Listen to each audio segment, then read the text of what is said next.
After nearly dying and spending a month in the hospital, I finally returned home only to find my key wouldn't turn. My son had given my house, the one I built with my own hands, to his in-laws. He looked me in the eye and said, "It is no longer yours, old man. Don't come in." He thought I was weak. He thought I was finished. But a week later, what I did left them all speechless and begging for mercy. Before I tell you how I reclaimed my dignity, please like this video and subscribe to the channel. Let me know in the comments where you are watching from. It means the world to this old builder. The yellow taxi idled at the curb, the engine humming a low, impatient rhythm. I handed the driver a crumpled $20 bill, my hand shaking slightly. It was a tremor that hadn't been there a month ago, a lingering souvenir from the stroke that had nearly put me in the ground. 28 days.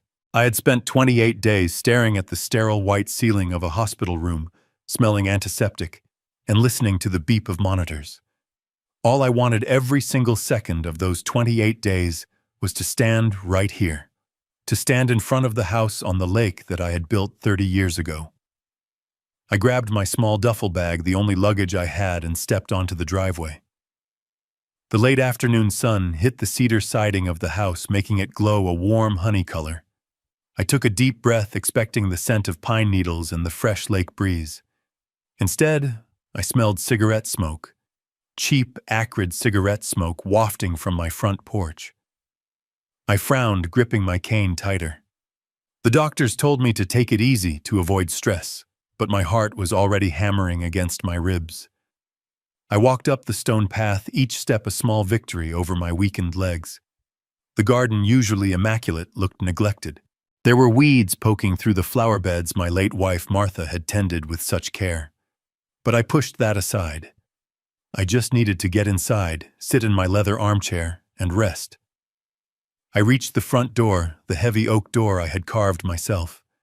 I fumbled in my pocket for my key ring. The brass key, worn smooth by decades of use, felt familiar and comforting in my hand. I slid it toward the lock, ready for the satisfying click of the deadbolt. But the key didn't go in. I blinked, wiping sweat from my forehead. I tried again, jamming the metal against the cylinder. It wouldn't fit. I leaned in closer, squinting through my glasses. My stomach dropped. The lock wasn't my lock. The antique brass hardware was gone.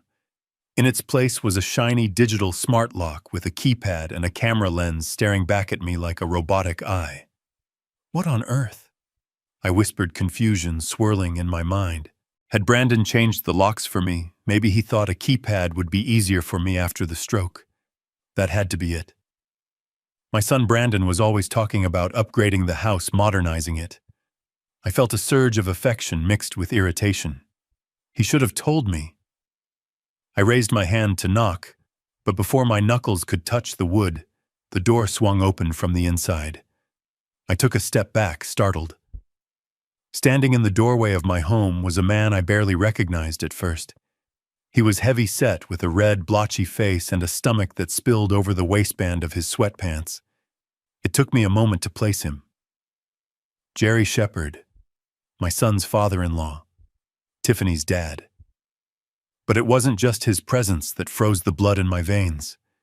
It was what he was wearing. Jerry was wrapped in a navy blue silk robe. My robe. The one Martha had saved up for months to buy me for our 40th wedding anniversary. The one I only wore on special occasions because I wanted to preserve the feeling of her hug. It was stretched tight across his shoulders, a grease stain clearly visible on the lapel. In his hand, he held a ceramic mug. My mug. The one that said, "World's Best Grandpa," given to me by my grandson 5 years ago. Steam curled from the top, carrying the smell of my expensive hazelnut coffee. "Can I help you, buddy?" Jerry asked, his voice rough and dismissive. He looked at me as if I were a door-to-door salesman or a lost vagrant. "Jerry," I stammered, my voice weak. "It is me. Augustus. What are you doing here? Why are you wearing my robe?" Jerry took a slow, noisy sip from my mug, his eyes narrowing. Oh, it is you. Tiffany said you might show up eventually. Though we didn't think they let people out of the loony bin this early. Loony bin. I straightened my back, trying to summon the authority I used to command on construction sites. Move aside, Jerry. I am tired. I want to go into my house. Your house. Jerry let out a wet, wheezing laugh. He leaned against the doorframe, blocking my path entirely. You really are confused, aren't you, Gus? This isn't your house anymore. It belongs to family now. And looking at you, you don't look much like family. You look like a liability. My hands clenched into fists. The tremor in my left hand got worse. What are you talking about? Where is Brandon? Let me in. Jerry didn't move. He just smirked, a cruel twisting of his lips. Brandon isn't here, and you are trespassing. Now I suggest you turn around and limp back to wherever you came from before I have to get nasty. I stepped forward, rage momentarily overcoming my weakness. I built this house, you son of a bee. Get out of my way. I reached for the door handle, but Jerry moved faster than I expected for a man of his size. He shoved me. His hand holding my coffee mug slammed into my chest. Hot coffee splashed onto my shirt, burning my skin. I stumbled backward, my cane slipping on the stone.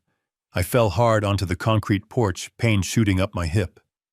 Whoa there, old-timer, Jerry sneered, looming over me. Don't make me call the cops, or better yet. He turned his head toward the hallway and whistled. Buster, get him. My heart stopped.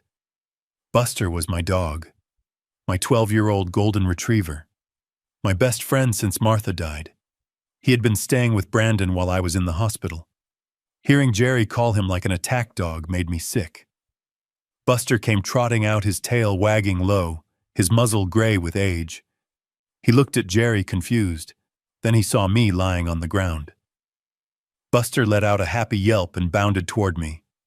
He didn't attack.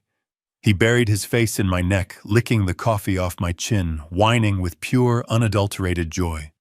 He smelled like he hadn't been washed in weeks, but it was the best smell in the world. Hey, boy. I whispered, tears pricking my eyes, burying my hands in his fur. You remember me? Jerry looked disgusted.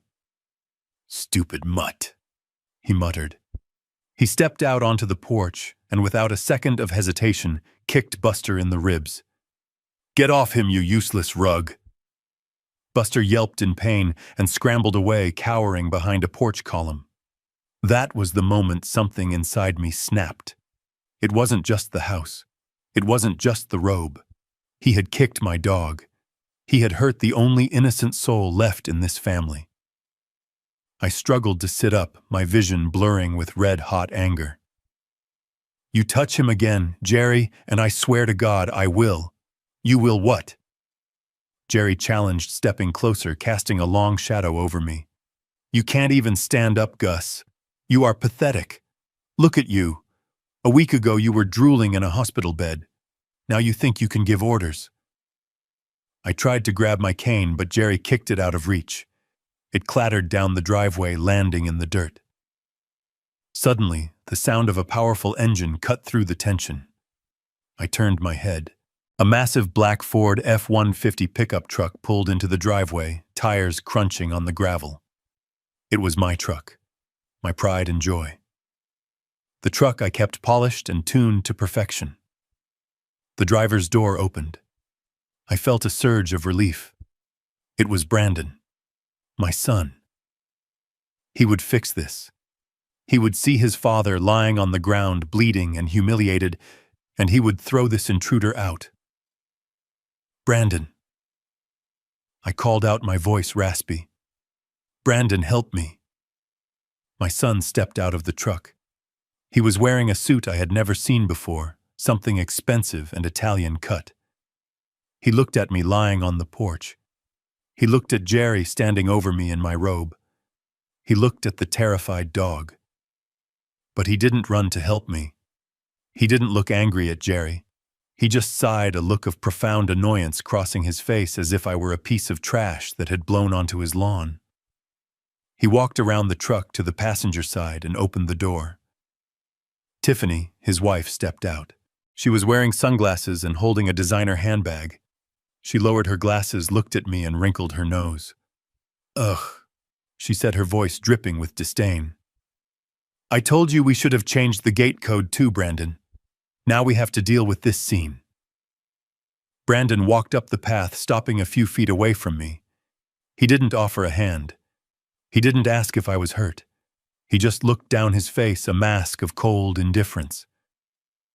"Dad," he said, his voice flat. "What are you doing here? The hospital said you were being discharged to the care facility. You weren't supposed to come here. Care facility." I managed to pull myself up to a sitting position, leaning against the pillar. "This is my home, Brandon. Why is Jerry in my house? Why are the locks changed? Help me up." Brandon exchanged a look with Tiffany. She crossed her arms, tapping her foot impatiently.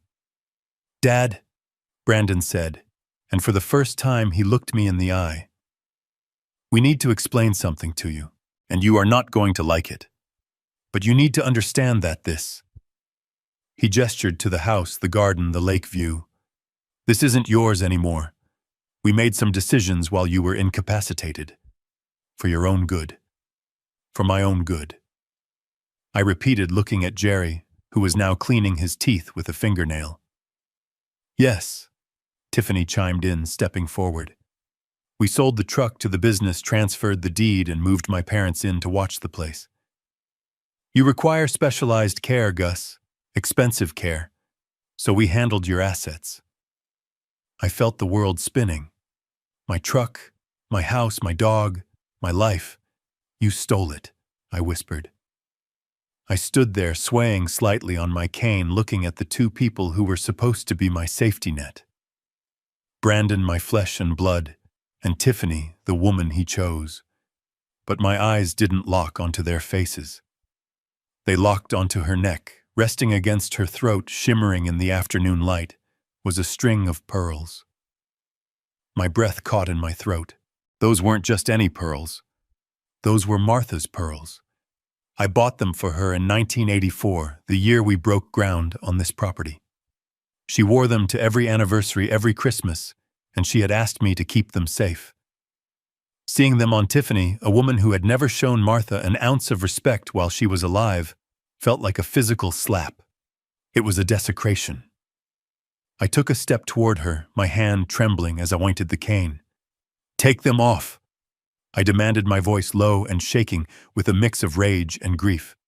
"Those belong to your mother. You have no right to wear them." Tiffany didn't even flinch. She just touched the necklace lightly, a smirk playing on her lips, as if she were touching a trophy she had won in a contest I didn't know I was playing. She looked at Brandon silently, commanding him to handle the situation.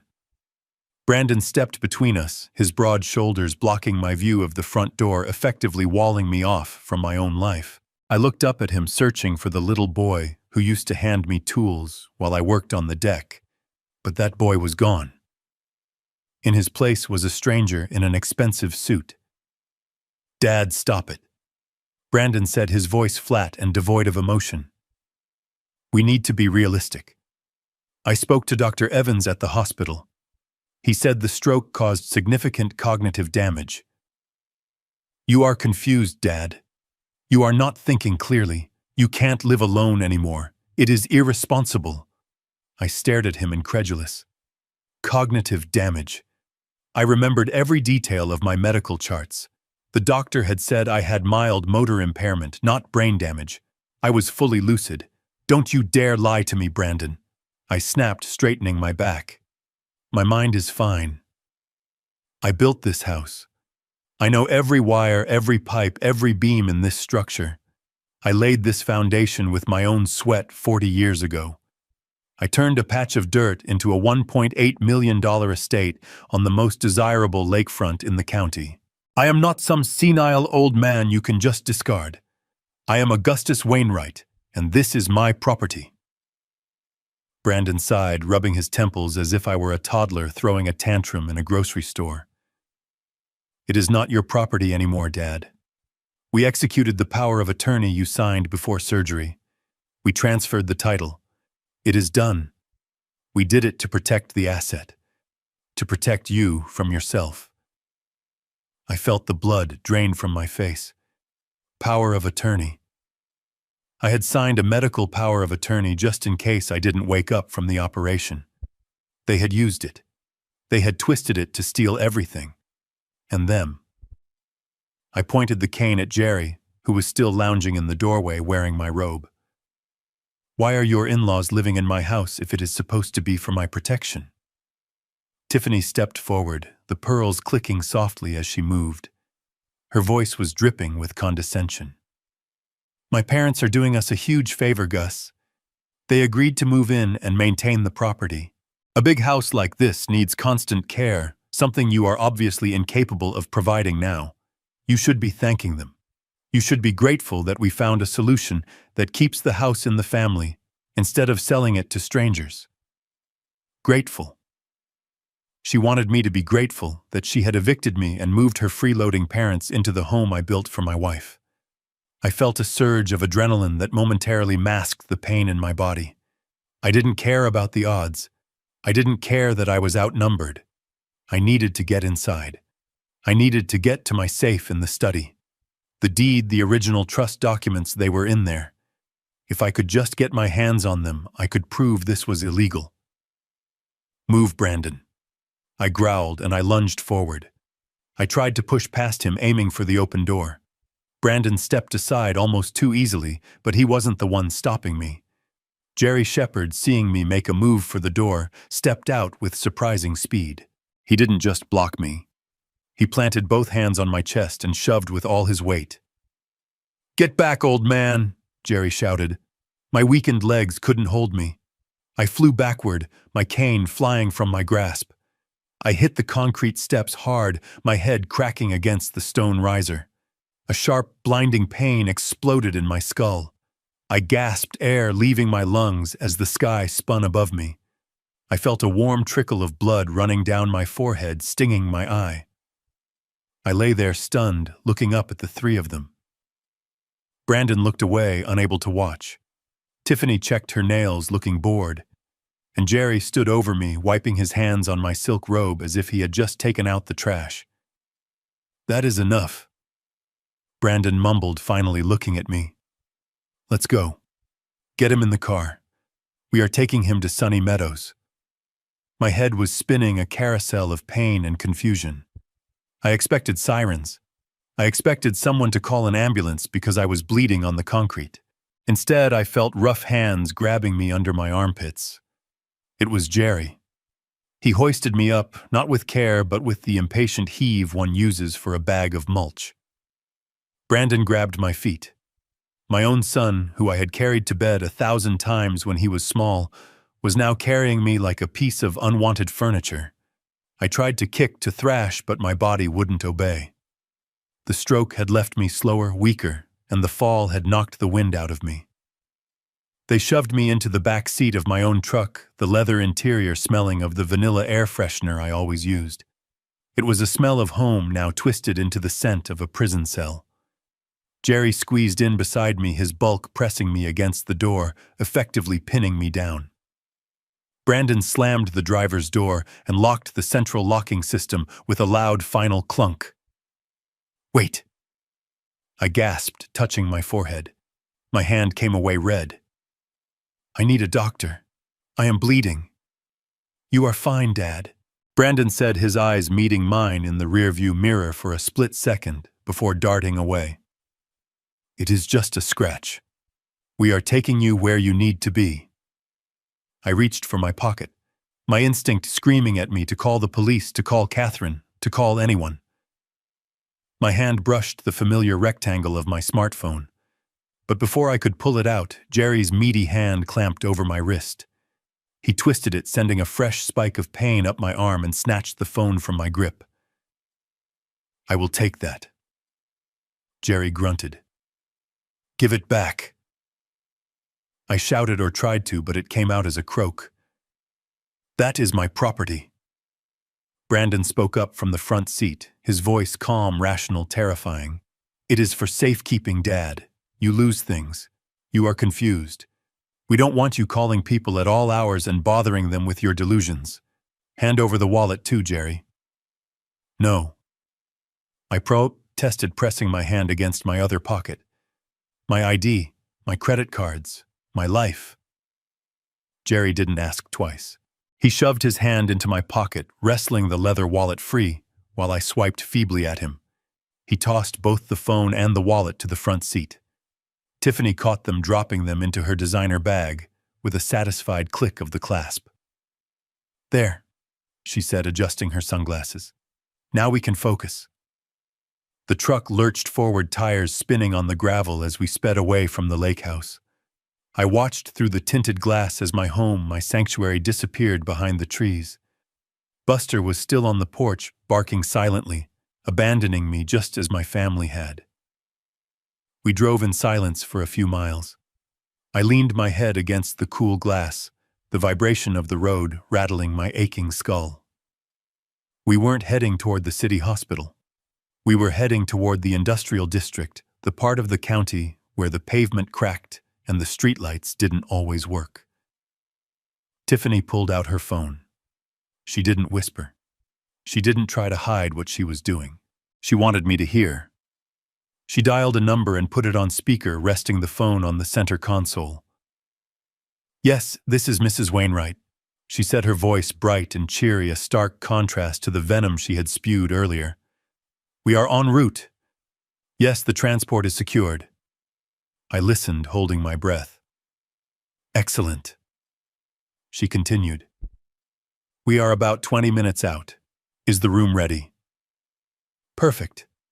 And the isolation protocols?" "Good. We don't want him wandering or agitating the other residents. He is very confused, poor dear. Violent, too. He tried to attack my father." "Liar," I hissed. "You are lying." She ignored me. "Just make sure the paperwork is ready for Brandon to sign. We want to drop him off and leave immediately. We have a dinner reservation." "Thank you. See you soon." She hung up and turned to look at me, a cold smile playing on her lips. "You hear that, Gus? You are going to a special place, a place where you can't hurt anyone." "What is Sunny Meadows?" I asked, the name floating up from the depths of my memory. It sounded like a place where dreams went to die. "It is a facility that accepts state aid cases," Brandon said quietly. "Since we transferred your assets on paper, you are indigent, Dad. You don't have any money, so this is the best we could do." I stared at the back of his head. "You made me a pauper. You stole my life's work, and now you are dumping me in a state home." "It is not a dump," Brandon said defensively. "It has a roof and beds." 30 minutes later, the truck slowed down. The neighborhood was desolate. We passed abandoned warehouses and a strip mall with boarded-up windows. Finally, we turned into a parking lot surrounded by a high chain-link fence topped with razor wire. The sign out front was faded, the letters peeling off. Sunny Meadows Extended Care. It looked less like a care facility and more like a minimum security prison that had lost its funding. The building was a block of gray concrete stained with years of neglect. Weeds grew through the cracks in the sidewalk. As Brandon killed the engine, a smell hit me even through the closed windows. It was the smell of hopelessness, a mix of industrial bleach, boiled cabbage, and stale urine. "I am not going in there," I said, panic rising in my throat. I refused to move. Jerry opened the door and grabbed my arm. "We can do this the easy way or the hard way, Gus. Your choice." They dragged me out. My legs dragged on the asphalt, ruining my shoes. I tried to shout to a passing nurse in the parking lot, but she didn't even look up, and her eyes glued to her phone as she smoked a cigarette. They marched me through the automatic doors. The air inside was stiflingly hot and humid. The linoleum floor was scuffed and yellowed. In the lobby, which was nothing more than a few plastic chairs and a television bolted to the wall, sat a row of elderly people. They were slumped over, silent, staring at nothing. They looked like ghosts. A woman stepped out from behind a glass partition. She was massive, her white uniform straining against her bulk. Her name tag read, Head Nurse Hatcher. She didn't smile. She looked at me, then at Brandon, sizing us up like a butcher inspecting meat. "This the admission?" She asked, her voice sounding like gravel in a blender. "Yes," Tiffany said, stepping forward and handing over a thick file folder. "Augustus Wainwright. He is non-compliant, high flight risk, aggressive." Hatcher nodded, flipping through the papers. "We got the call. Room 4B is open. It is secure." She came around the counter. Up close, she smelled of stale tobacco and heavy perfume. She grabbed my chin, turning my head side to side, examining the cut on my forehead. "Nasty bump," she muttered. "We will clean it up." "But he looks agitated." "Look at those eyes." "I am not agitated," I yelled, pulling away from her grip. "I am being kidnapped. These people stole my house. I need a police officer. Call the police." Hatcher didn't even blink. She looked at Brandon. "See? Delusional. Paranoid. Common in these late-stage cases." She snapped her fingers and 2 male orderlies appeared from a hallway. They were big, bored-looking men. "Take Mr. Wainwright to 4B, Hatcher ordered. "And prep a sedative. 10 milligrams of haloperidol. We need him calm for the night shift." "No," I screamed as the orderlies grabbed my arms. "Brandon, don't let them do this. I am your father." Brandon looked at his shoes. Tiffany checked her watch. Jerry just smirked. The orderlies dragged me down a long, dimly lit corridor. I fought. I kicked. I bit one of them on the arm. He swore and tightened his grip, twisting my arm behind my back until I cried out in pain. They threw me into a room at the end of the hall. It was tiny, with 4 beds crammed into a space meant for 2. The air was thick with the smell of unwashed bodies. They pushed me down onto a bare mattress. Hatcher came in a moment later holding a syringe. The needle glinted under the flickering fluorescent light. "This is for your own good, sweetie," she said, her voice devoid of any sweetness. "Just relax."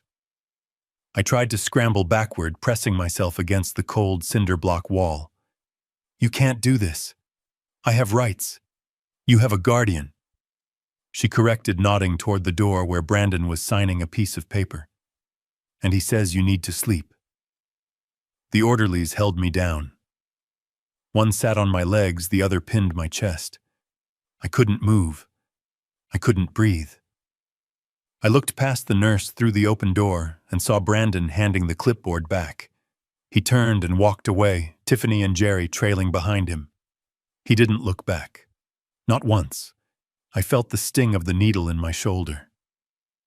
"No," I whispered, my voice fading. The cold liquid spread through my veins. The room began to swim. The peeling paint on the ceiling started to swirl. My eyelids grew heavy, like lead weights were pulling them down. The sounds of the facility, the moans, the clattering carts, the television faded into a dull roar. The last thing I saw before the darkness took me completely was the face of the nurse looking down at me with absolute indifference. And the last thing I felt was the crushing weight of total, absolute betrayal. My freedom was gone. My name was gone. I was just a body in bed, 4B, and the world went black. I woke up to the sound of screaming. It wasn't a cry of pain, but a rhythmic, hollow howling that seemed to have no beginning and no end. My eyelids felt like sandpaper as I forced them open. For a moment, I didn't know who I was or where I was. The last memory I had was the cold sting of a needle and the face of my son turning his back on me. I tried to sit up, but a wave of nausea pushed me back down against the lumpy mattress. My mouth tasted like copper and old dust.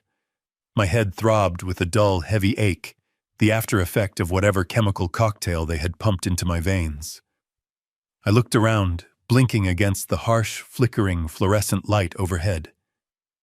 This wasn't a hospital room. It was a holding cell.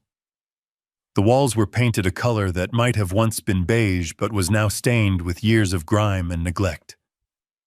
The room was tiny, claustrophobic, yet somehow they had crammed 4 hospital beds into a space meant for 2.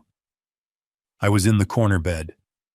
To my right, a skeletal old man was thrashing against the side rails, shouting a name I didn't recognize. Across from me, another figure lay perfectly still, staring at the ceiling, with milky, unseeing eyes, his mouth open in a silent gasp. The air was thick, heavy with the smell of ammonia, unwashed bodies, and the distinct cloying scent of institutional food.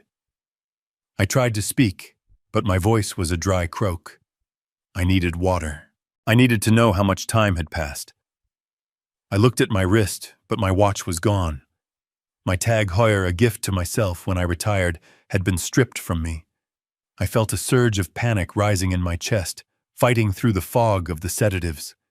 I managed to push myself up on one elbow. "Hey!" I rasped. "Is anyone there?" The screaming man stopped for a second, looked at me with wild, terrified eyes, and then resumed his howling. "Help! They are coming! The fire! The fire!" I pressed the call button attached to the side of my bed. I pressed it again and again. Nothing happened. No light turned on above the door. No chime sounded. It was broken, or worse, disconnected. I realized then that I wasn't in a place of healing. I was in a warehouse for the discarded. It took what felt like hours, though it might have been minutes, for the door to bang open. A nurse marched in. It wasn't Hatcher, the woman who had admitted me. This one was younger, with tired eyes and a stain on her scrubs. She didn't look at me. She went straight to the screaming man, checking his diaper with a rough efficiency that made me wince. "Excuse me," I said, forcing strength into my voice. "I need water, and I need to use the phone." The nurse finished with the other patient and turned to me, wiping her hands on her uniform. "You are awake. Hatcher said you would be out for another 12 hours. You got a hard head, old man." I sat up, fully swinging my legs over the side of the bed. The floor was cold and sticky. "I am not an old man. I am Augustus Wainwright. I was brought here against my will. I demand to see a lawyer. I need to call the police." The nurse let out a short, humorless laugh. She walked over to the foot of my bed and picked up a metal clipboard. "A lawyer. That is cute. You don't get a lawyer, Mr. Wainwright. You get Gel-O and a sponge bath if you behave." "I am serious," I growled, gripping the bed rail. "My son stole my house. This is kidnapping. I have rights." She sighed, tapping the clipboard with a pen. "Let me explain something to you so we don't have to do this every shift. I have your file right here. It says you are a ward of the state under the care of your legal guardian, Mr. Brandon Wainwright. It says you have been declared mentally incapacitated due to severe cognitive decline and aggression." Incapacitated. The word hit me like a physical blow. It was a legal death sentence. It meant I wasn't a person anymore in the eyes of the law. I was property. I was a child. I couldn't sign checks, I couldn't make decisions, I couldn't even leave this room without permission. "That is a lie," I shouted, my hands shaking. "I am perfectly sane. I had a stroke, but my mind is fine." "Brandon lied to the doctors." The nurse looked bored. "Yeah, well, the paper says otherwise. And the paper is signed by a judge. So unless you have a judge in your pocket, you are staying right here. You have no rights to call anyone. Your guardian has restricted your communication privileges for your own safety. He says you get confused and agitated on the phone. Restricted privileges. Brandon hadn't just locked me away. He had silenced me. He had made sure I couldn't reach out to Catherine, to my friends, to anyone who could help. He had buried me alive. "I want to speak to the administrator," I demanded.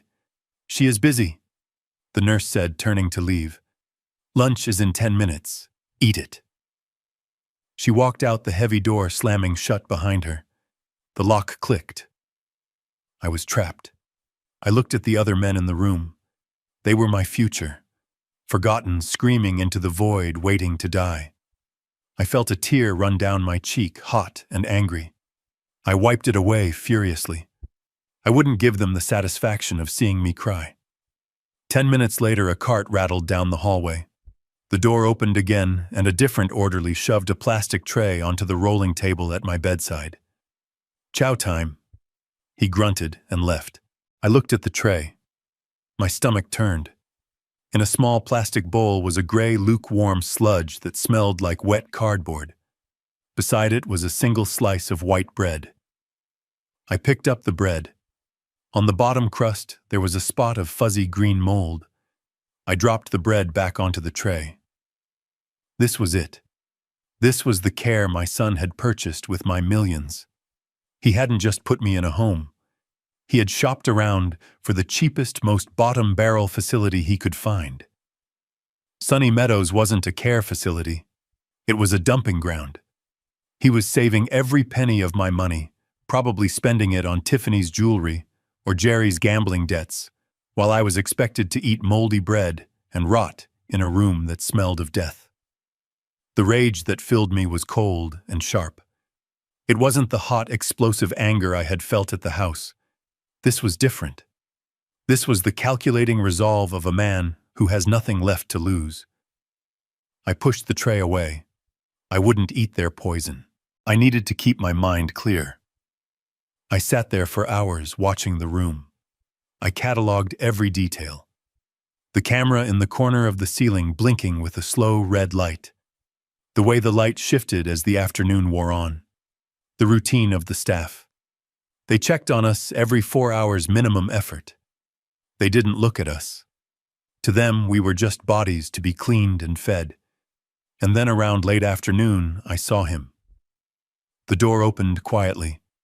It wasn't a nurse or an orderly. It was a man in a gray jumpsuit pushing a mop bucket. He was young, maybe in his 20s, with dark hair and a nervous energy. He mopped the floor with quick, jerky movements, keeping his head down. His name tag read Luis. He worked his way around the room, mopping under the beds of the sleeping men. When he got to the far corner near the bathroom door, he stopped. He looked up at the camera in the ceiling. He took a small step to the left, positioning himself directly under it in the blind spot where the lens couldn't see. He pulled a smartphone out of his pocket. My heart skipped a beat. A phone. A connection to the outside world. He tapped furiously on the screen, his face illuminated by the glow. He wasn't supposed to be doing that. I knew the rules of these places. Staff weren't allowed on their phones during shifts. He was breaking the rules. He was hiding. I watched him, my mind racing. He was afraid of being caught. That meant he had something to lose. That meant he could be bargained with. I coughed, a low, deliberate sound. Luis jumped, almost dropping the phone. He shoved it back into his pocket and spun around, eyes wide. He looked at me, expecting me to be asleep or out of it like the others. I held his gaze. I didn't say anything at first. I just looked at him man to man. I raised my hand slowly and pointed to my wrist where my watch used to be. "Nice phone," I whispered. Luis froze. He looked at the door, then back at me. "Please, senor. Don't tell. My boss, he fire me." I beckoned him closer. He hesitated, then shuffled toward my bed, gripping his mop handle like a shield. "I won't tell," I said softly. "But I need a favor. A big one." Luis shook his head. "No favors. I just clean. I don't get involved." I reached under my pillow. I didn't have money. Brandon and Jerry had taken my wallet. I had nothing. Except one thing. When they dragged me in the confusion, they hadn't checked my left wrist. I wasn't wearing my watch there. I was wearing an old silver bracelet. It wasn't expensive looking, but it was solid sterling silver, heavy, engraved with my initials. It was the only thing I had left of my father. I unclasped it. It felt heavy in my hand. "I need 10 minutes with that phone," I said. "Just 10 minutes. You give me the phone, you take this. It is silver. Real silver. You can pawn it for $100 easy." Luis looked at the bracelet, then at his phone. $100 was probably a day's wage for him. He bit his lip. "If they catch me," he whispered. "They won't." I promised. I am in the blind spot too if I lean back. "Just 10 minutes, Luis. Please. A man's life depends on it." He looked into my eyes. He saw the desperation, but he also saw the sanity. He saw that I didn't belong here. Slowly, carefully, he reached into his pocket. He pulled out the phone and handed it to me. I pressed the silver bracelet into his palm. Luis looked at the silver bracelet in his hand and shook his head slowly. He pushed it back toward me. "Too risky," he whispered. "Not enough for my job. If Hatcher catches me, I lose everything. I need real money." I felt a cold sweat break out on the back of my neck. I was so close. I could feel the lifeline slipping through my fingers. I didn't have cash. They had taken my wallet.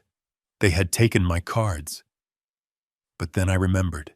When the orderlies had stripped me of my clothes and forced me into this hospital gown, they had been careless. They had taken my tag Heuer from my wrist, yes, but they hadn't checked my ankle. Years ago, after a robbery at a construction site, I had developed a habit of wearing my most prized possession, a vintage Rolex Submariner that my father had left me strapped around my ankle under my sock whenever I traveled or felt uneasy. It was a quirk, a secret paranoia that had just become my salvation. I reached down, grimacing as my stiff joints protested. I rolled down the thick gray hospital sock. There it was. The stainless steel glinted in the dim light of the room. It was worth $10,000 easily. A legacy I had planned to give to Brandon one day. Now it was the price of a phone call. I unbuckled it. The weight of it in my hand felt like an anchor. "Take it," I said, pressing the cold metal into Luis's hand. "It is a Rolex. Real. Vintage. You can sell it for thousands. Just give me the phone." Luis's eyes widened. He knew what it was. He snatched the watch, shoving it deep into his pocket, and handed me the smartphone without another word.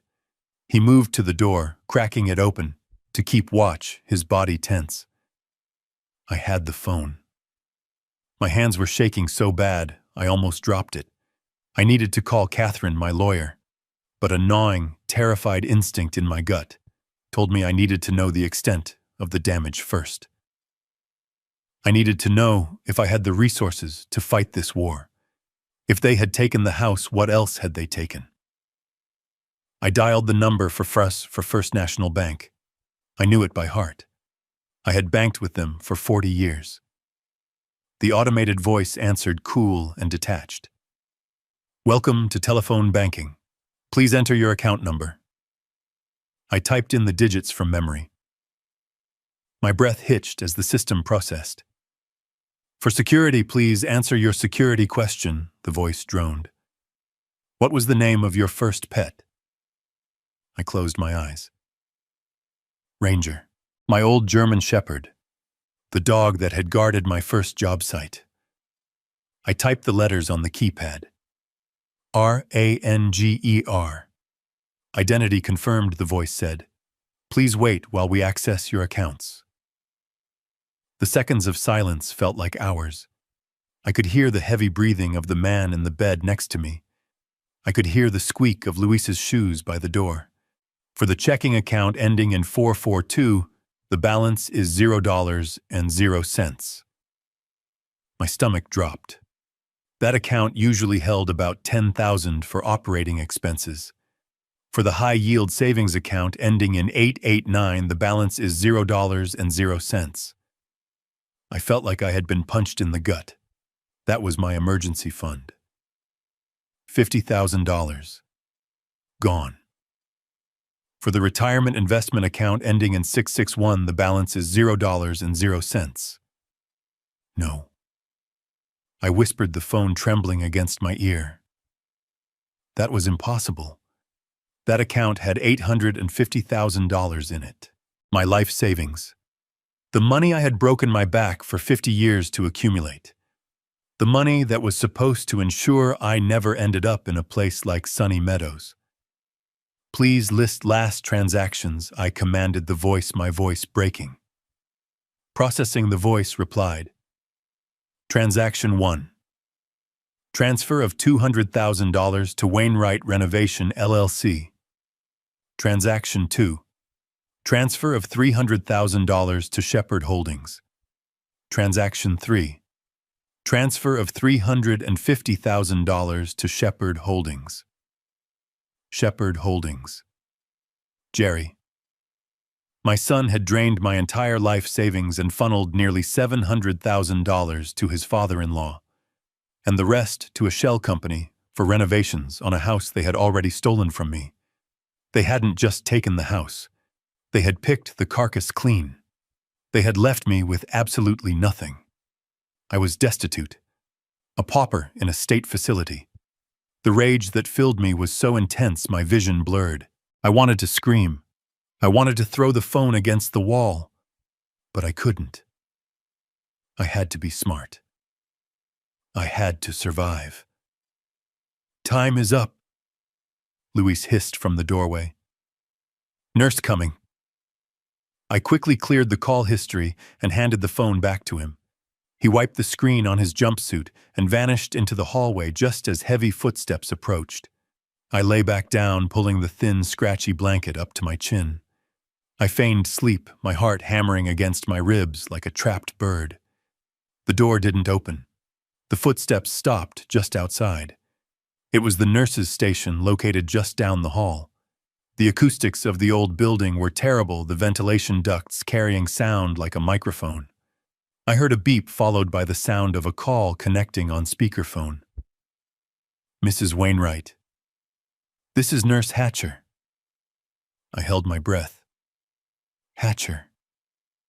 The woman who had sedated me. Actually, it is Mr. Wainwright. Brandon's voice came through the wall, tinny but unmistakable. My wife is busy. What is the issue? It is about your father's medication protocol, Hatcher said, her voice bored. The doctor prescribed a nootropic to help with the cognitive damage from the stroke. It helps rebuild neural pathways, but it is not covered by the basic state aid package. It would be an out-of-pocket expense, about $700 a month.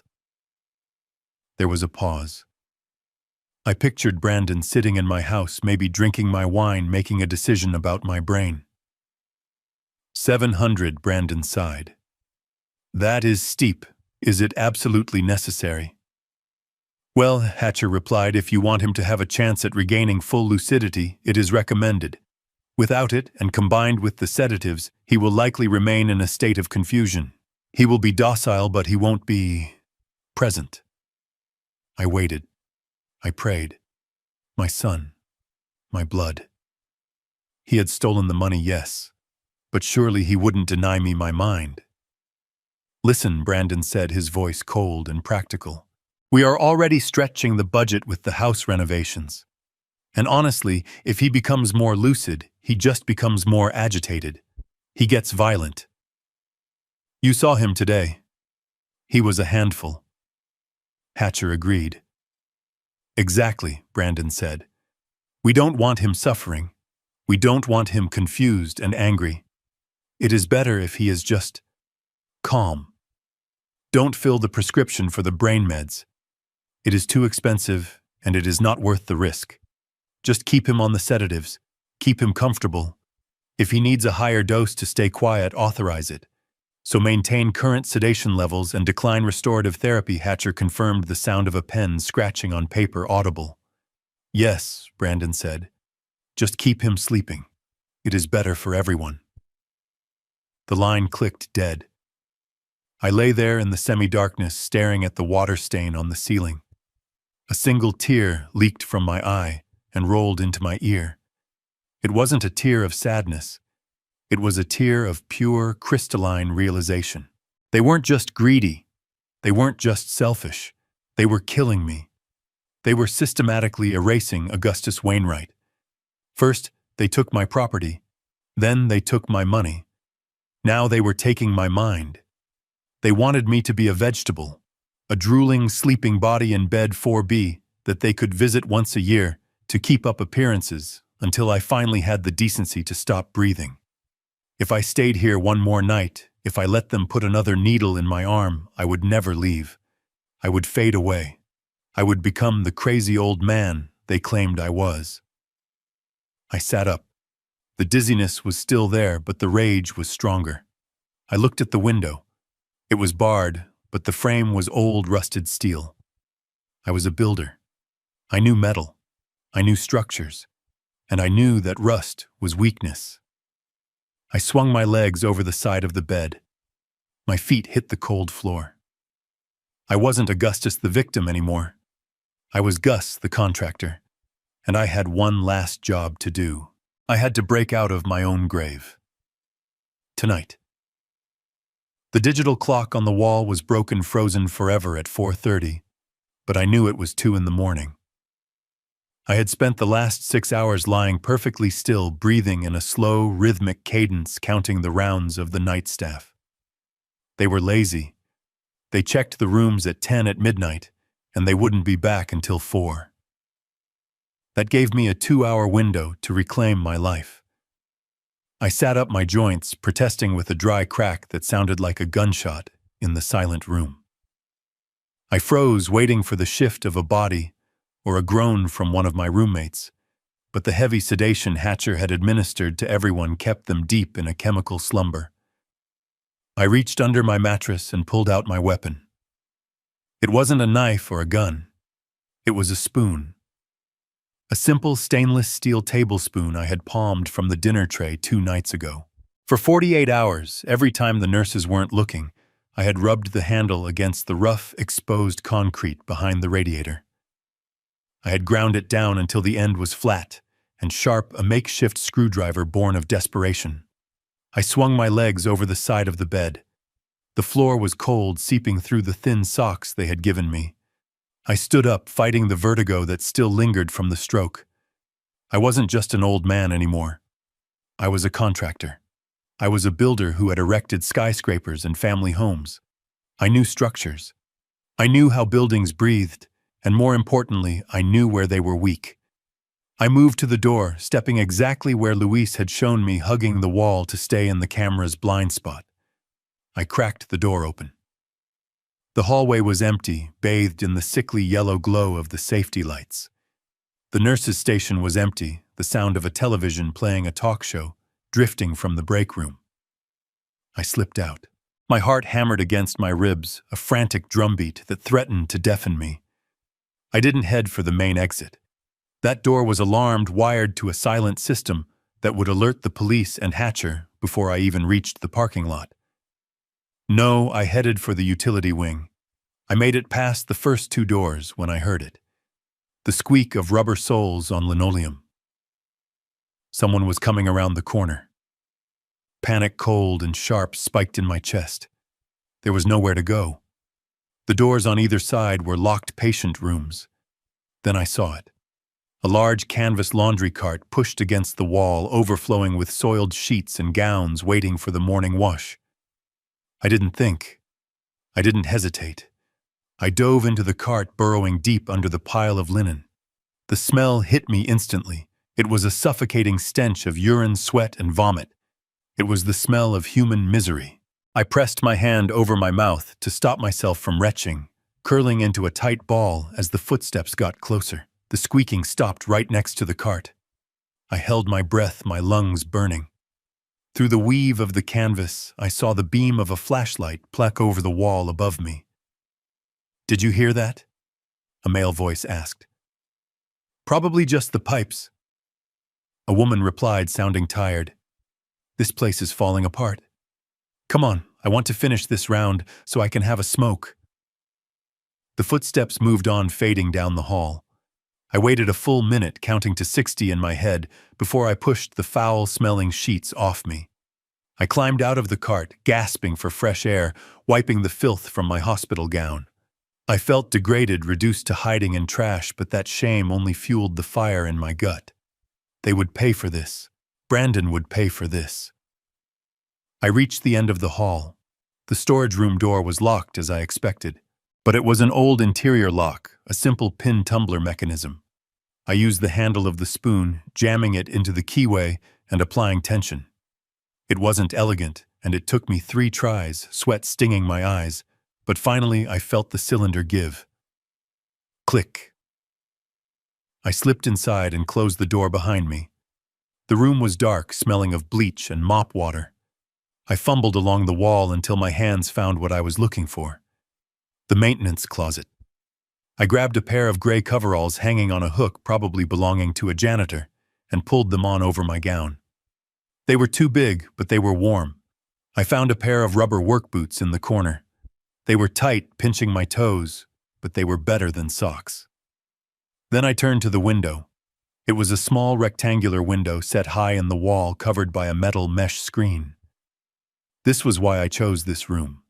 The main windows had bars. This one, because it was just a storage closet, had been overlooked during the last security upgrade.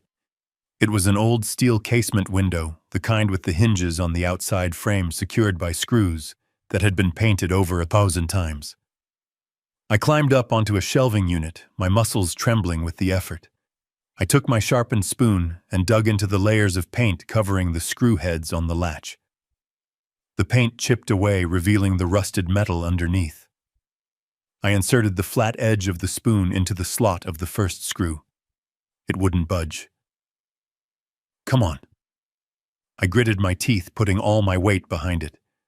My wrist, still weak from the stroke, screamed in protest. I thought of Jerry in my robe. I thought of Tiffany wearing Martha's pearls. I thought of Brandon signing the order to rot my brain. I roared silently, a guttural sound in my throat, and twisted. The screw gave with a screech of tearing metal. One by one, I removed the screws. It took 20 minutes. My hands were bleeding, my knuckles raw, but finally the latch hung loose. I pushed the window. It was stuck with paint. I slammed the heel of my hand against the frame once, twice. On the third hit, it swung outward into the cool night air. I squeezed my body through the narrow opening. It was a tight fit. I scraped my ribs, tore the coveralls, but I pushed through, tumbling out onto the wet grass of the backyard. I lay there for a moment, looking up at the stars. I was out. I was free. But I wasn't safe yet. I scrambled to my feet and ran. I didn't run fast, my bad leg dragging slightly, but I moved with a relentless determination. I climbed the low fence at the back of the property, tearing my palm on the chain link, and dropped into the drainage ditch on the other side. I walked. I walked through the industrial wasteland, the wind cutting through the thin coveralls. My hip burned like it was on fire. My head throbbed. Every step was a battle against exhaustion. I walked for hours, following the distant glow of streetlights. Cars passed me, but I hid in the shadows. I couldn't risk the police picking me up and returning me to Brandon. 5 miles. I walked 5 miles that night. Finally, just as the sky was beginning to turn a bruised purple in the east, I saw it. A 24-hour gas station, its fluorescent sign buzzing like a beacon of hope. I stumbled inside. The clerk, a teenager with piercings and sleepy eyes, looked up from his magazine. He saw a crazy old man in stolen janitor clothes covered in dirt and dried blood. He reached for the alarm button under the counter. I raised my hands. "Please." I croaked, my throat like sandpaper. "I am not going to rob you. I just need to use the phone. I have money." I dug into the pocket of the coveralls. I found a $10 bill that the owner had left there. I slapped it on the counter. "Just one call," I pleaded. The kid looked at the money, then at me. He slid a landline phone across the counter.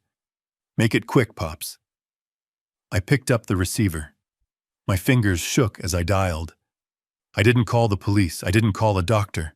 I called the one person who terrified Brandon more than anyone else. The phone rang 4 times. Then a groggy, sharp voice answered. "Hello? This is Catherine Sterling. Who is this calling at 4 in the morning?" "Catherine," I whispered, leaning against the counter to keep from collapsing. "It is Gus Wainwright. Uncle Gus." There was a silence on the other end. Then the rustle of sheets and a sudden intense alertness. "Gus. My God. Brandon told everyone you had a massive stroke and were in a coma. Where are you?" "I am at the Shell station on Route 9. I escaped Catherine. They took everything. The house, the money, my freedom. They tried to drug me into oblivion." "Stay there." Her voice was steel. "I am coming. Lock the door if you can. Do not talk to anyone. I will be there in 20 minutes. I hung up the phone and slid down to the floor, sitting with my back against the counter. The clerk looked at me, concerned now. "You want some water, man?" I nodded. 20 minutes later, a silver Mercedes sedan screeched into the parking lot. It didn't park. It stopped right in front of the doors. A woman stepped out. She was tall, wearing a trench coat over silk pajamas, her hair in a messy bun, but her eyes were fierce. Catherine Sterling, the daughter of my old business partner, the little girl I used to buy ice cream for, who had grown up to be the toughest shark in the city's legal waters. She rushed into the store. When she saw me sitting on the floor in dirty coveralls, bruises on my face, she didn't recoil. She dropped to her knees beside me, her eyes scanning my injuries with a lawyer's precision and a niece's love. "Gus," she breathed, taking my hand. "You look terrible." I managed a weak, cracked smile. "You should see the other guy. Or the window, at least." She helped me stand, wrapping her arm around my waist to support me. She led me out to her car, opened the passenger door, and helped me in. As she settled into the driver's seat and started the engine, the heater blasting warm air onto my frozen skin, she looked at me. She didn't offer empty platitudes. She didn't say everything would be okay. She looked at me with a cold, dangerous fire in her eyes. "Rest now, Gus," she said, shifting the car into gear. "But don't worry. We are going to get it all back. And then we are going to bury them." For 3 days, I lived like a ghost in Catherine's guest house. It was a beautiful space, safe and warm, with a fridge full of food and a bed that didn't smell of despair. Catherine was brilliant. She was already drafting motions, filing emergency injunctions, and preparing a lawsuit that would hit Brandon like a freight train. But legal papers take time, and my anxiety was a living thing pacing inside my chest. I couldn't just sit there drinking tea while strangers lived in my home. I needed to know what was happening. I needed ammunition. Catherine warned me against it. She said it was dangerous, that if I violated the restraining order or trespassed, it could hurt our case, but I wasn't going there to fight. I was going there to watch. I waited until the moon was obscured by heavy clouds. I borrowed an old windbreaker from Catherine's gardener and took a taxi to the edge of the neighborhood, walking the last mile through the woods that bordered the lake. My hip ached with every step, a constant reminder of Jerry's shove, but the pain only sharpened my focus. I knew every inch of this property. I knew that the motion sensor on the back floodlight had a 3-second delay. I knew that the camera covering the patio had a blind spot if you crouched behind the azalea bushes near the retaining wall. I had installed the system myself, never imagining I would be the one sneaking past it. I crept through the underbrush, the wet leaves soaking my shoes. I reached the edge of the manicured lawn and froze. The backyard, usually a place of quiet reflection, where Martha and I would watch the sunset, was transformed into a grotesque carnival. Portable speakers were blasting distorted bass-heavy music that rattled the windows. The patio lights were blazing. Jerry Shepherd was standing by the massive stone fire pit I had built for family gatherings. He was holding a beer in one hand and a hatchet in the other. Next to him was his wife, Linda. I had only met her a handful of times, a loud woman with a taste for gossip and cheap wine. They were laughing, a harsh, grating sound that cut through the night air. I squinted, trying to see what they were doing. Jerry was struggling to get the fire going. The flames were sputtering. "This wood is damp," Jerry complained, taking a swig of beer. "I told you we should have bought charcoal." "I am not driving to the store now," Linda shouted over the music. "Just find something dry." Jerry looked around. His eyes landed on the covered patio area. My breath hitched. Stacked against the wall was a set of 4 hand-carved oak chairs. They weren't patio furniture. They were antiques. My grandfather had brought them over from England in 1920. They had survived the Great Depression, 2 moves, and a house fire. I had just moved them outside temporarily to refinish the varnish before my stroke. Jerry stumbled over to the stack. He grabbed the top chair by its delicate spindleback. "These look dry enough," he grunted. "No." I whispered, my hand involuntarily reaching out through the leaves. Jerry dragged the chair to the fire pit. He didn't even pause to look at the craftsmanship, the century-old patina of the wood. He raised the hatchet and brought it down. There was a sickening crack. The wood splintered. It sounded like a bone breaking. He hacked at it again and again, laughing as the legs flew off. He kicked the pieces into the fire. The dry, seasoned oak caught immediately, flaring up in a bright, hot blaze. "That is better," Linda cheered, clapping her hands. I felt a physical nausea rising in my throat. They were burning my history. They were warming their hands over the corpse of my family's legacy because they were too lazy to drive 5 minutes to a gas station. But the horror wasn't over. As the flames rose, illuminating the patio more clearly, I got a better look at Linda. She was twirling around, holding a large glass of red wine. She was wearing a long, shimmering blue gown. I squeezed my eyes shut, praying I was hallucinating. I opened them again. It was undeniable. It was Martha's dress. The midnight blue silk gown she had worn to the charity gala 5 years ago. It was the last time we had gone dancing before she got sick. She looked like a queen in that dress. We had wrapped it in acid-free tissue paper and stored it in the cedar closet, intending to give it to a granddaughter one day. Linda Shepherd, a woman who had never worked a day in her life, was wearing it to a backyard barbecue. The delicate fabric was strained across her waist, the zipper clearly struggling. She looked like a child playing dress-up in clothes far too precious for her to understand. She took a clumsy spin, giggling. "Look at me, Jerry. I feel fancy." "You look like $1,000,000, babe," Jerry shouted, throwing another leg of my grandfather's chair into the fire. Linda stumbled. The wineglass in her hand tipped. A dark crimson splash washed down the front of the silk bodice. "Oops," she shrieked, looking down at the stain. I bit my lip so hard I tasted blood. That stain wouldn't come out. That dress was ruined. A piece of Martha, a memory of the woman I loved, was being destroyed right in front of me by a drunk woman who didn't even care. "Oh well," Linda said, wiping at the silk with a greasy napkin. "It is just old rags anyway. There is plenty more in the closet." Tiffany said I could take whatever I wanted. Take whatever she wanted. Tiffany hadn't just moved them in. She had given them free rein to loot my life. My hand went to my pocket. I pulled out the smartphone Luis had risked his job to get me. I opened the camera app. My hands were shaking with a rage so profound it felt like ice in my veins. I wanted to storm out there. I wanted to grab the hatchet from Jerry and show him what it felt like to be broken.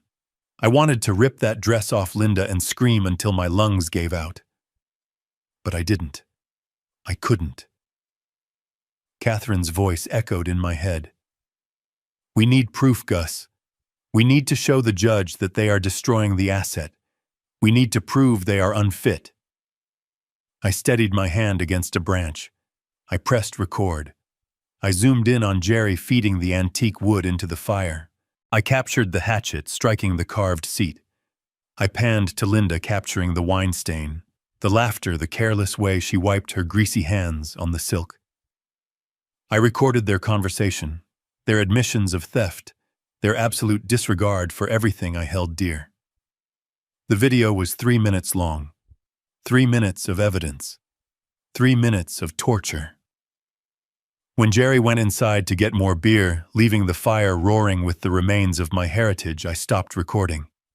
I saved the file. I backed it up to the cloud, just as Catherine had taught me. I took one last look at my house. It looked like a monster with glowing eyes consuming everything I loved. But as I turned to slip back into the darkness of the woods, I wasn't just a grieving widower anymore. I was a man with a weapon. I had the proof. They thought they were celebrating their victory dancing on my grave. But they didn't know that the ghost in the garden was watching. And he was writing down every single sin. I backed away from the hedge, my heart pounding a rhythm of pure fury against my ribs. I had the video of the bonfire, the destruction of the antique chairs, and the desecration of Martha's dress. It was enough to make any judge with a pulse sign a restraining order. But Catherine's voice whispered in the back of my mind, reminding me that we needed more than just proof of vandalism. We needed proof of intent. We needed to know the endgame. I looked toward the house. The party was still raging on the patio, but the air was getting colder. Soon they would move inside. I knew exactly where they would go. The great room with its vaulted ceilings and the massive fireplace I had laid stone by stone. It was the heart of the house. I needed to be inside, but going through a door or window was suicide. The alarm system, even if they hadn't changed the code, would chime. But I had a secret. A secret I hadn't even told Brandon. When I built this house 30 years ago, I installed a dedicated service access for the main plumbing and HVAC lines. It was a narrow subterranean crawl space that ran beneath the foundation, accessible only through a camouflaged hatch in the backyard. I had covered the hatch with a hollow artificial boulder made of fiberglass and resin, indistinguishable from the real granite rocks that dotted the landscape. It was my insurance policy against frozen pipes in the winter, a way to fix problems without digging up the floors. I crept along the perimeter of the yard, staying deep in the shadows of the pine trees. I reached the rock garden near the back corner of the lot. There it was. The large mossy boulder sat undisturbed, looking as heavy and permanent as a mountain. I knelt in the damp earth, my hands still trembling slightly from the stroke, and the cold felt around the base of the rock. I found the hidden latch mechanism I had designed. I pressed my thumb against the release catch and pulled. The boulder, which looked like it weighed a ton, swung up silently on hidden hydraulic hinges. A rush of stale, earthy air hit my face. The dark mouth of the access tunnel yawned open. I lowered myself into the hole, my feet finding the metal rungs of the ladder bolted to the concrete wall. I pulled the rock closed above me, plunging myself into absolute darkness. I didn't dare turn on the flashlight on the phone. The vents above were grated, but light could filter up and give me away. I moved by touch and memory. I knew this space. I knew the rough texture of the poured concrete floor, the hum of the furnace in the distance, the smell of copper pipes and insulation. I crouched low, moving like a soldier in a trench. My bad hip screamed in protest at the awkward posture, sending spikes of fire down my leg, but I gritted my teeth and pushed forward. I navigated through the maze of support beams and ductwork until I reached the central junction box. This was the sweet spot. Directly above me was the main intake vent for the heating system. It was a large floor-level grate hidden behind the sofa in the living room. Because of the way I had designed the acoustics to carry heat efficiently, it also acted as a perfect amplifier for sound coming from the room above. I stood up slowly, pressing my ear near the metal ducting. At first, I only heard the muffled thumping of the bass from the music outside. But then I heard the sliding glass door open and close above me. The music faded as the door shut out the noise of the party. Footsteps clicked on the hardwood floor. Hard, sharp heels. Tiffany, and the shuffling, heavy tread of her mother, Linda. "It is freezing out there," Linda complained, her voice echoing down the vent as clearly as if she were standing next to me. I need a refill. Where do you keep the good stuff? Not that swill Jerry is drinking. Check the cabinet above the fridge, Tiffany replied. The sound of a cabinet opening and a bottle clinking against a glass followed. Gus had a stash of vintage port.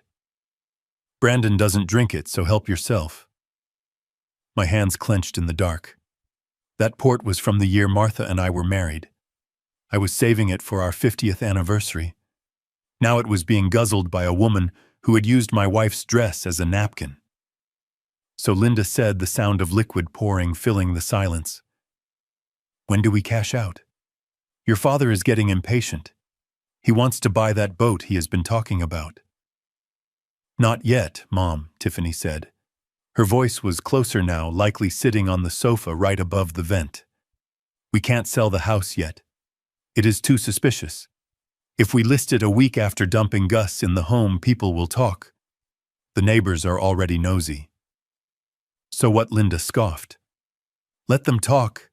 It is your house. You have the paper. I have the paper, yes, Tiffany agreed, her tone dropping, becoming more conspiratorial. But selling takes time. Inspections, closings, taxes. It is a headache. I have a better plan. A faster plan. I held my breath in the darkness, pressing my hand against the cold metal of the duct to steady myself. What kind of plan? Linda asked. I had the house appraised yesterday privately, Tiffany said. Do you know what this place is worth? 1.8 million. The land value alone has skyrocketed. And because Gus was obsessed with paying off debt, there is no mortgage. It is free and clear. I heard the greed in her voice, a palpable hunger. So we sell, Linda insisted. No, Tiffany corrected. We leverage. I spoke to a mortgage broker in the city, a friend of a friend. He can rush through a cash-out refinance. We can pull out 60% of the equity immediately. That is over $1 million, Mom. Tax-free cash, in our hands in 10 days. 1 million. Linda whistled. And we keep the house. Exactly, Tiffany said. We get the million. We take that trip to Italy we talked about. You and Dad get the boat and the new truck. I get the Mercedes. And we still live in a mansion by the lake. But what about the payments? Linda asked, her voice slurring slightly from the wine. $1 million loan has big payments. Tiffany laughed. It was a cold, cruel sound that sent a shiver down my spine in the damp basement. That is the beauty of it. I am not signing the loan. Brandon is. Brandon, Linda asked. But he does whatever you say. Exactly, Tiffany said. I have him wrapped around my finger. He feels so guilty about putting his dad in the home that he will do anything to make me happy to keep the peace. I told him we need the loan to fix up the property, to pay for Gus's long-term care, and to invest in a business opportunity. He didn't even read the paperwork I drafted. He just nodded like a good little puppy. I felt a wave of dizziness. My son, my foolish, weak son, he wasn't just a villain in this story. He was the mark. So he signs the debt, Linda said, catching on. He signs everything, Tiffany confirmed. The loan is in his name. The liability is his. If he can make the payments with his salary, fine. We live here. But if he can't, or if Gus dies and the state comes looking for assets, or if the fraud with the deed ever gets discovered. She paused, and I could hear the clink of her glass setting down on the coffee table. If the ship goes down, Mom, Brandon is the captain. He goes to jail for fraud. He goes bankrupt. Not us. We take the $1 million and we disappear. We go back to Arizona or maybe Mexico. We will be long gone before the first foreclosure notice hits the mailbox. Jesus, Tiff. Linda giggled. You are wicked. That is my girl. He is useless anyway, Tiffany sighed. He is boring, he is spineless, and without his daddy's money, he is nothing. I tolerated him for the inheritance. Now that we have it, I don't need to tolerate him forever. Just until the check clears. I stood frozen in the crawl space, the metal duct digging into my forehead. The betrayal I had felt before was nothing compared to this. Brandon had betrayed me, yes. He had thrown me away. But he had done it for her. He had destroyed his own father to please a woman who viewed him as a disposable signature. He was a traitor, but he was also a victim. A pawn in a game he didn't even know he was playing. He thought he was building a future with his wife. She was building a golden parachute to leave him behind in the wreckage. I thought about the little boy I had taught to ride a bike, the teenager who had cried when his first girlfriend dumped him. He had grown into a weak man, a man I barely recognized, but hearing his wife plan to frame him and leave him to rot in prison broke something inside me that I didn't know was still intact. It wasn't just about getting my house back anymore. It was about saving the fool from the shark he had married. Or maybe, just maybe, it was about letting him see the shark's teeth up close. I fumbled for the phone in my pocket. I had been recording. The voice memo app was running, capturing every word of their conspiracy through the vent. I stopped the recording and saved it. My thumb hovered over the screen. This file. This tiny digital file was a nuclear bomb. Above me, the conversation shifted to shopping and travel plans. They were spending money they didn't have yet, celebrating a victory they hadn't won. I backed away from the vent, moving silently through the darkness. I retraced my steps to the ladder, climbing up with an energy born of pure, cold adrenaline. I pushed the fake rock open and climbed out into the night air. The party was winding down. I could hear Jerry snoring in a lawn chair. I slipped into the woods, the phone burning a hole in my pocket. Tiffany didn't love Brandon. She didn't love this house. She loved the $1 million she could squeeze out of both of them before discarding the husks. I had the evidence. I had the leverage, but I wasn't going to use it yet. Catherine was right. Let them think they have won. Let them dig the hole a little deeper. Let Brandon sign the papers. Let him commit the crime. Because when the trap finally snapped shut, I needed him to know, beyond a shadow of a doubt, exactly who had put him there. And it wouldn't be his father. I walked back toward the road, a grim smile playing on my lips. They wanted $1 million. I was going to make sure they paid for every single cent. The morning sun filtered through the floor-to-ceiling windows of Catherine Sterling's corner office, illuminating dust motes dancing in the air, but the atmosphere inside was anything but light. I sat in a high-backed leather chair, clutching a styrofoam cup of lukewarm coffee, my eyes fixed on Catherine. She had been silent for 20 minutes, her intense gaze darting back and forth between two computer monitors and a stack of physical files spread across her mahogany desk. She looked like a predator sensing blood in the water. I shifted uncomfortably, the bruises from my fall at the house still throbbing a dull, constant rhythm. I had told her everything. The audio recording from the vent, the plans to leverage the house for $1 million, the conspiracy to frame Brandon. I expected her to be angry, to be picking up the phone to call the district attorney immediately. Instead, she was smiling. It started as a small twitch at the corner of her mouth, and then suddenly she leaned back in her chair and let out a loud, genuine laugh that startled me so much I nearly spilled my coffee. "Gus," she said, shaking her head in disbelief. "You are a genius, an absolute accidental genius." I stared at her, confused. I didn't feel like a genius. I felt like an old man who had been sleeping in a storage closet and hiding in crawl spaces. "What are you talking about, Catherine? They are about to take out $1 million loan on my home. They are going to ruin me." Catherine spun her monitor around so I could see the screen. It was the county recorder's website displaying the official property records for my address. "Look at this," she commanded, pointing a manicured finger at a scanned document. "This is the quitclaim deed Brandon filed 3 weeks ago. This is how he transferred the house out of your name." I leaned in, squinting at the digital image. I saw my son's signature, jagged and rushed, and below it the line that made my stomach churn. "Signed by Brandon Wainwright, as attorney-in-fact for Augustus Wainwright. He used the medical power of attorney, I said bitterly. He declared me incompetent and signed my house away. Yes, Catherine said, her eyes gleaming with a dangerous intelligence.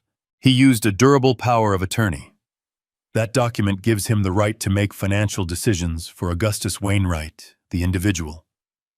It allows him to access your personal bank accounts, sign your personal checks, and manage assets held in your personal name. She paused for effect, tapping the desk. But Gus, do you remember what we did 10 years ago? Right after Martha passed away. You were worried about probate court. You were worried about estate taxes eating up the inheritance for the boys. I racked my brain, the fog of the last month slowly lifting. I remembered the grief, the fear of leaving a mess behind. I remembered coming to this very office, sitting with Catherine's father. We made a plan, I whispered, the memory surfacing like a shipwreck from the deep. To protect the assets. Exactly, Catherine beamed. We created a revocable living trust. The realization hit me like a thunderclap. The house, my truck, the investment accounts. I hadn't just kept them in my name. I had retitled everything. The deed to the lake house isn't in the name of Augustus Wainwright, Catherine explained, pulling up the original title document on the other screen. Look, the owner of record is the Augustus Wainwright Family Trust. And who is the sole trustee of that trust? Me, I said, my voice rising. It is me. Correct, she said. You are the grantor and the trustee. And here is the kicker, Gus. A personal power of attorney does not grant the agent the authority to act as a trustee unless the trust document specifically says so. And I wrote that trust. I know for a fact it doesn't. To sell that house or to transfer the title, the signature on the deed needs to be yours acting as trustee, not Brandon's acting as your agent. She stood up and walked to the window, looking out over the city skyline. Brandon and Tiffany were so greedy, so arrogant, and so cheap that they didn't hire a real estate attorney to handle the transfer. They probably downloaded a generic quitclaim form off the internet, signed it, and rushed it down to the county clerk. The clerk just records the document. They don't verify the legal authority behind it. So on paper it looks like the transfer happened. But legally, I asked, connecting the dots. Legally, Catherine said, turning back to me with a shark-like grin. The transfer is void ab initio, void from the beginning. It is a worthless piece of paper. The house never left the trust. It is still yours. I sank back into the chair, a wave of relief washing over me so powerful it made me dizzy. They didn't own it. They couldn't mortgage it. But then the darker reality set in. If the transfer is void, I said slowly, then what Brandon did? Catherine nodded, her face hardening. He signed a legal instrument purporting to transfer title to real property that he did not have the authority to transfer. He swore before a notary that he had the right to sign. That is forgery, Gus. That is filing a false public record. And because the value of the property exceeds $100,000, that is first-degree felony fraud. She walked back to her desk and leaned over it, her voice dropping to a whisper. He didn't just steal from you, Gus. He committed a crime against the state. If we take this to the district attorney right now, Randon goes to prison. Minimum 5 years, probably 10. And Tiffany, since she is the beneficiary on the deed and we have her on tape conspiring to do it, she goes down for conspiracy and grand larceny. My son, a felon. I closed my eyes.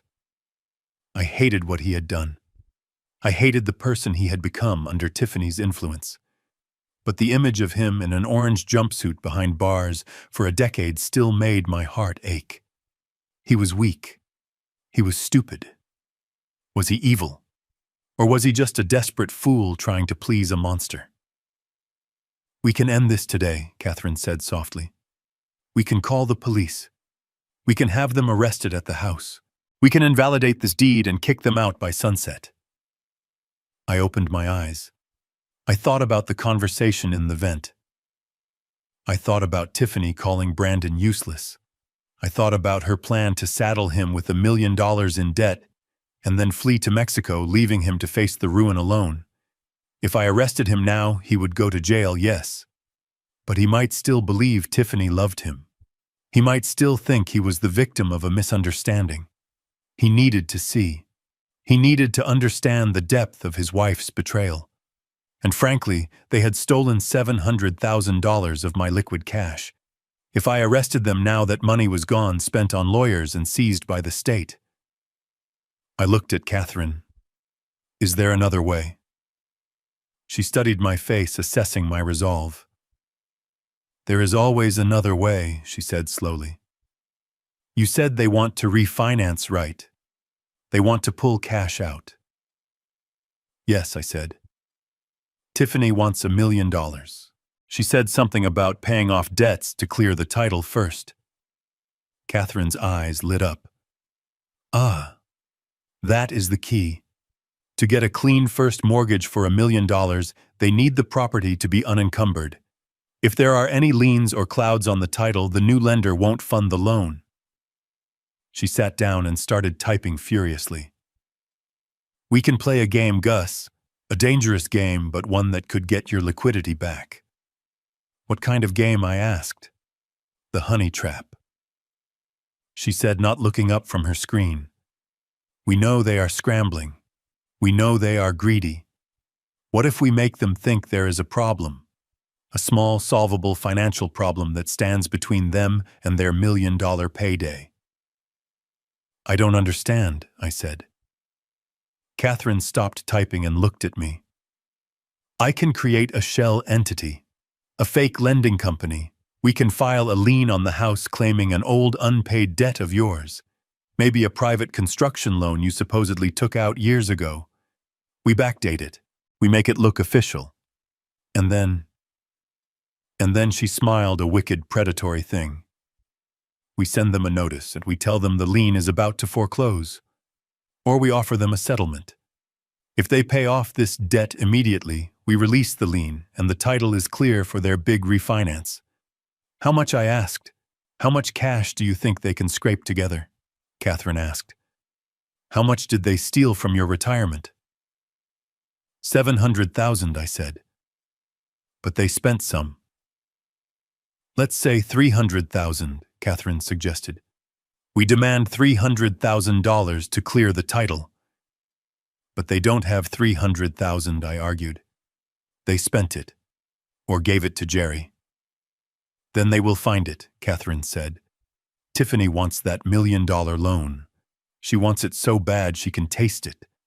If she thinks a $300,000 payment is the only thing standing in her way, she will bleed Brandon dry to get it. She will make him sell the boat. She will make him borrow from sharks. She will make him empty every account they have. And they pay it to us, Catherine finished. To the trust. They will effectively take the money they stole from you, plus whatever else they have, and deposit it right back into an account that only you control. They will think they are paying off a debt to clear the way for their big score. In reality, they are refunding your retirement. I sat back, the brilliance of it washing over me. It was poetic. It was ruthless. It used their own greed as the weapon against them. And after they pay? I asked. After the check clears, Catherine said, leaning back. Then we drop the hammer. We show up. We reveal the fraud. We take the house back. And by then they are broke, they are exposed, and they have nowhere to run. I thought about it. I thought about Jerry burning my chairs. I thought about Tiffany wearing the pearls. I thought about Brandon, the captain of the sinking ship. Do it, I said, my voice steady. Make them pay. Catherine picked up the phone. I will draft the lien paperwork now. And Gus, get your suit ready. In a week we are going to crash a party. Catherine sat at her mahogany desk, her face illuminated by the cool glow of the monitors. She looked like a general surveying a battlefield, calm, precise, and ready to drop a bomb. On the screen in front of her was an email draft. It was a masterpiece of corporate intimidation designed to trigger the primal fear of anyone with a guilty conscience. The sender was listed as Apex Capital Management, a shell company Catherine had registered in Delaware 24 hours ago. The subject line was written in bold red letters. Final notice of default and intent to foreclose. "Read it one more time, Gus," Catherine said, leaning back in her chair. "Make sure it sounds authentic." I leaned in, adjusting my glasses. The text was brutal. It stated that a secondary construction lien dating back to a renovation I had supposedly commissioned 5 years ago was in default. It claimed that due to a clerical error during the recent title transfer, the debt had been accelerated. The amount due was exactly $300,000. The deadline was 48 hours. If the payment wasn't received by wire transfer, Apex Capital would exercise its right to foreclose on the property immediately, regardless of who currently held the deed. "It is perfect," I whispered. "It sounds exactly like the kind of bureaucratic nightmare that ruins lives." But will they believe it? "Brandon knows I paid off the house." "He thinks you paid off the mortgage," Catherine corrected. "He doesn't know about private liens or construction loans. And remember, he is not thinking straight. He is panicked. He is sitting on a stolen house, terrified that the house of cards is going to fall. Fear makes people stupid, Gus, and greed makes them blind. She hovered her finger over the enter key. "Ready to go fishing?" "Do it," I said. She pressed the key. The email whooshed away into the digital ether. The trap was set. Now all we could do was wait. The next 3 hours were the longest of my life. We sat in silence, watching the tracking software Catherine had installed. At 10:14 in the morning, a notification pinged. The email had been opened.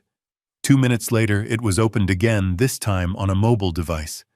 Then it was forwarded. "They are reacting," Catherine said, her eyes glued to the screen. Brandon opened it first. Then he sent it to Tiffany. Now they are probably screaming at each other.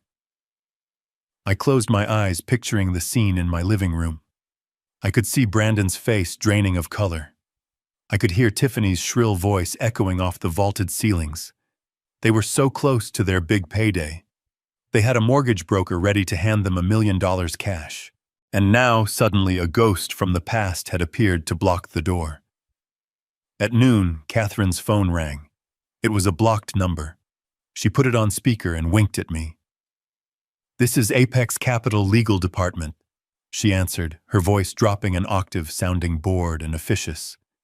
"Yes, hello," a male voice stammered. It was Brandon. He sounded breathless, like he had been running. "I received a notice regarding the Wainwright property. There must be a mistake. We hold the deed." The title search was clean. Catherine didn't miss a beat.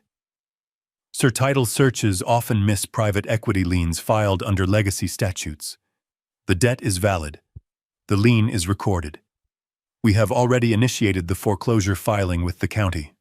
Unless the balance is settled by close of business tomorrow, the sheriff will be serving eviction notices on Monday. But Brandon choked. 300,000. We don't have that kind of liquidity right now. Can we work out a payment plan?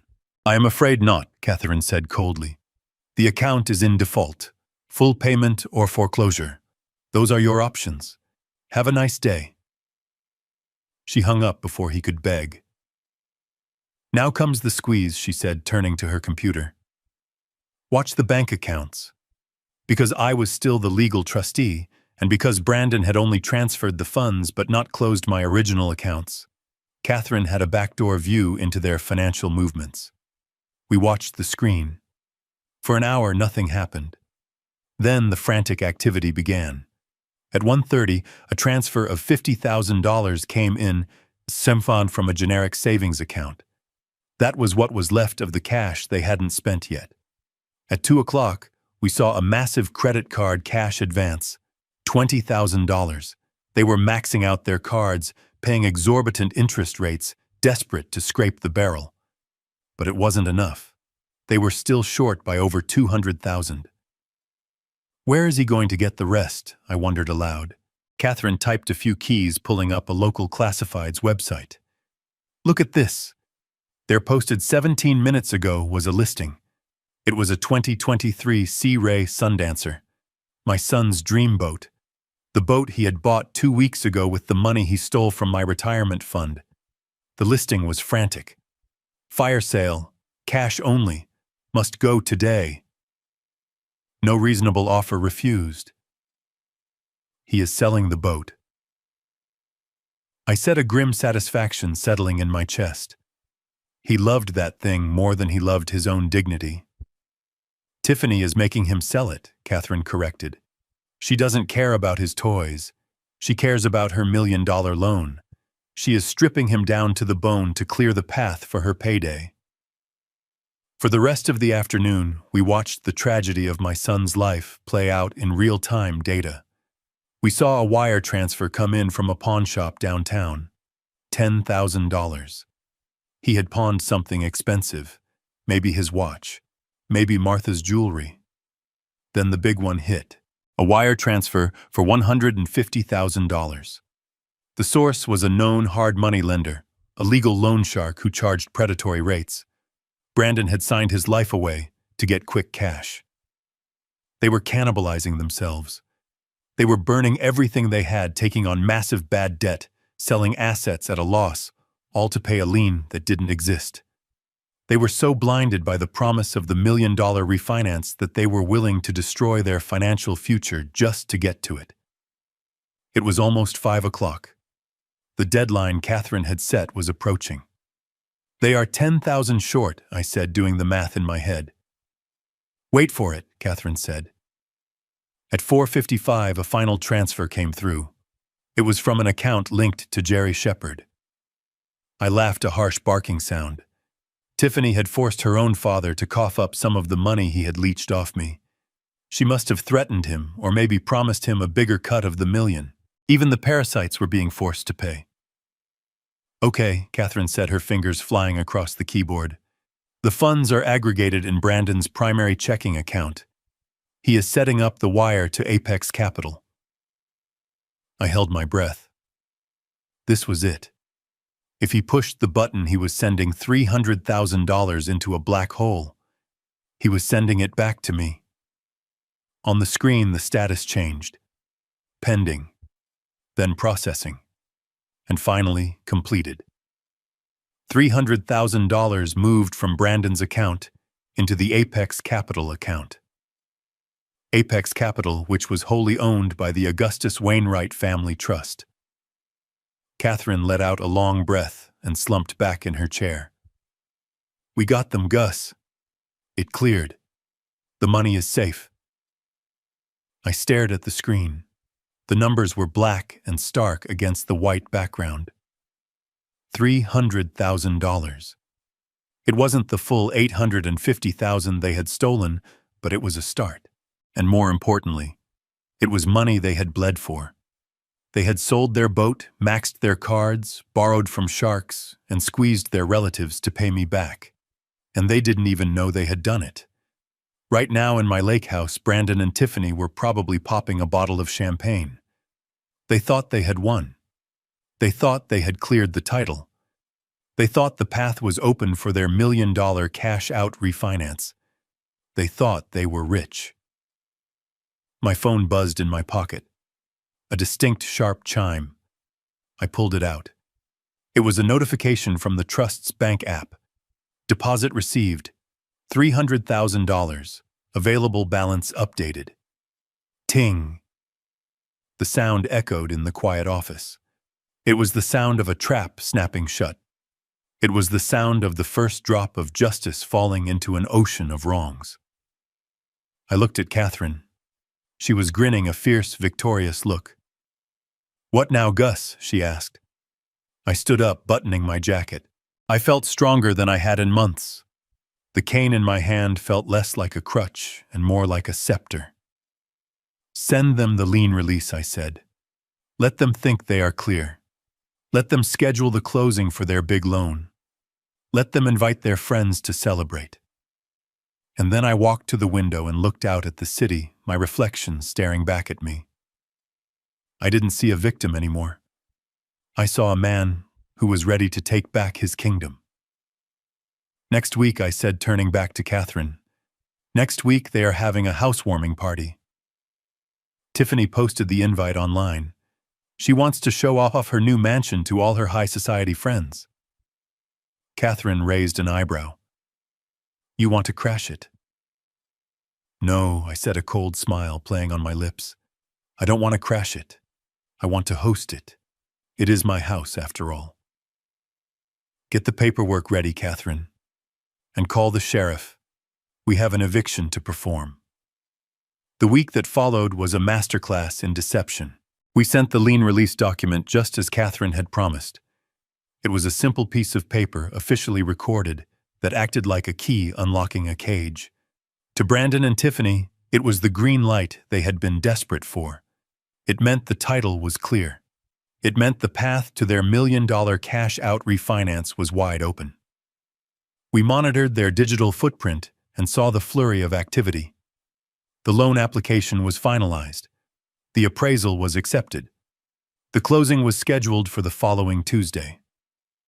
But before the closing, Tiffany needed her victory lap. She needed to show the world, or at least the upper crust of the county's social scene, that she had arrived. She sent out digital invitations for an exclusive housewarming gala. The theme was lakeside elegance. The dress code was cocktail attire. She hired a high-end catering company, a live jazz quartet, and a valet service. She was spending money she hadn't even secured yet, confident that the bank wire was just days away. I spent that week preparing. I didn't go back to the hospital. I didn't go back to the shelter. I stayed in Catherine's guest house, eating well, resting, and regaining my strength. I went to a barber and had my beard trimmed and my hair cut. I went to a tailor Catherine recommended, a quiet man in the city who made suits for senators and judges. I bought a charcoal gray Italian wool suit, a crisp white shirt, and a silk tie. I polished my shoes until they shone like mirrors. When I looked in the mirror on the day of the party, the frail, confused old man from Sunny Meadows was gone. In his place stood Augustus Wainwright, the man who had built half this town. The evening of the party was warm and breezy, the kind of perfect summer night that usually brought me peace. As we drove toward the lake, the sun was setting, painting the sky in shades of violet and gold. I wasn't driving my truck. That was gone, sold by my son. I was sitting in the back of a rented Rolls-Royce Phantom, a massive silent beast of a car that whispered power. Beside me sat Catherine, looking lethal in a sharp black blazer. In the front passenger seat was Sheriff Miller. He wasn't there as a friend. He was there as the chief law enforcement officer of the county, carrying a thick file of arrest warrants and a deep respect for the law. Behind us, 2 black SUVs followed, carrying private security and a few deputies Miller had handpicked for their discretion and loyalty. We turned onto the private road that led to my property. I could see the glow of the party through the trees. The driveway was lined with luxury cars, Land Rovers, Porsches, Mercedes. Tiffany had invited everyone she wanted to impress. The house itself was lit up like a palace. String lights hung from the trees I had planted. Waiters in white jackets circulated with silver trays. The jazz band was playing a smooth, upbeat tune. It looked beautiful. It looked expensive. It looked like a theft in progress. We stopped at the iron gates. A young valet stepped forward, clipboard in hand, looking confused by the convoy. "Name, please?" he asked, peering into the tinted window. Catherine rolled down the glass. "The owner," she said simply. "Open the gate." The valet hesitated, looking at his list. "I don't see an owner on the list. Mr. Wainwright is already inside." "Open the gate, son," Sheriff Miller said, leaning over, "or I will open it with my bumper." The valet's eyes went wide when he saw the uniform. He scrambled to the keypad and punched in the code. The heavy iron gates swung inward. We rolled up the long, winding driveway. The gravel crunched under the heavy tires, a sound that cut through the music. We didn't stop at the valet stand. The Rolls-Royce continued rolling slowly past the stunned guests, right up to the edge of the patio where the main crowd was gathered. The music faltered and then died as the musicians noticed the intrusion. The chatter of the crowd dropped to a confused murmur. All eyes turned toward the driveway. On the raised stone terrace, standing exactly where he had shoved me days before, stood Jerry Shepard. He was wearing a white linen suit that was too tight across the middle, holding a glass of champagne high in the air. He had evidently been in the middle of a toast. Beside him stood Linda, wearing a new dress that probably cost more than my first car, beaming at the crowd. "I didn't mean to interrupt, Jerry," boomed his voice, slurring slightly, clearly drunk on power and expensive wine. "But it looks like we have some late arrivals. Probably some VIPs Tiffany forgot to tell me about. As I was saying, when I bought this place, I knew it needed a vision. It needed a man who understood luxury. I bought this place." The lie hung in the air, thick and suffocating. He was claiming my work. He was claiming my life. The driver opened my door. I stepped out. My Italian leather shoes hit the pavement with a solid, authoritative click. I stood up to my full height, buttoning my jacket. I didn't need the cane today, but I held it anyway, a silver-headed stick that looked more like a weapon than a crutch. Catherine stepped out beside me. Sheriff Miller stepped out from the front. The deputies from the SUVs fanned out, silent and professional. A hush fell over the party. It wasn't the polite silence of a lull in conversation. It was the heavy, suffocating silence of shock. The guests looked from the imposing vehicles to the three of us standing in formation. They didn't know who I was. To them, I was just a stranger in an expensive suit. But Tiffany knew. She was standing near the bar holding court with a group of women in cocktail dresses. She turned when the music stopped. Her eyes scanned the scene, annoyed at the interruption, until they landed on me. Her face went slack. The flute of champagne in her hand slipped from her fingers. It hit the stone patio with a sharp crystalline shatter that echoed like a gunshot. Champagne splashed over her designer heels, but she didn't move.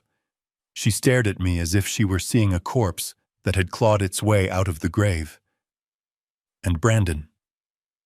My son was standing near the buffet table, laughing at something a friend had said. He turned at the sound of the breaking glass. He looked at his wife, following her gaze to me. The color drained from his face so fast I thought he might faint. His mouth opened and closed like a fish on a dock. He took a stumbling step forward, his hands shaking. "Dad," he stammered, his voice barely a whisper that carried across the silent yard. He blinked, rubbing his eyes as if trying to wake up from a nightmare. He looked at my suit. He looked at the Rolls-Royce. He looked at the sheriff. This didn't fit the narrative. This wasn't the senile, drooling invalid he had left at Sunny Meadows. This wasn't the pauper he had stripped of assets. "Dad," he said again, louder this time, his voice cracking with fear and confusion. You are supposed to be. I thought you were dead. I mean the hospital. You are supposed to be in the home." I didn't say a word. I just looked at him. I let the silence stretch heavy and unbearable. I let his words hang there, exposing him to everyone present. He had admitted he thought I was locked away. He had admitted he had discarded me. Jerry, realizing the attention had shifted, squinted down from the terrace. "Who is the party crasher, Tiff?" "Security. Get them out of here. This is private property." I looked up at Jerry. I smiled. It wasn't a nice smile. I walked toward the terrace stairs. The crowd parted for me like the Red Sea guests, shrinking away from the cold aura of authority radiating from our group.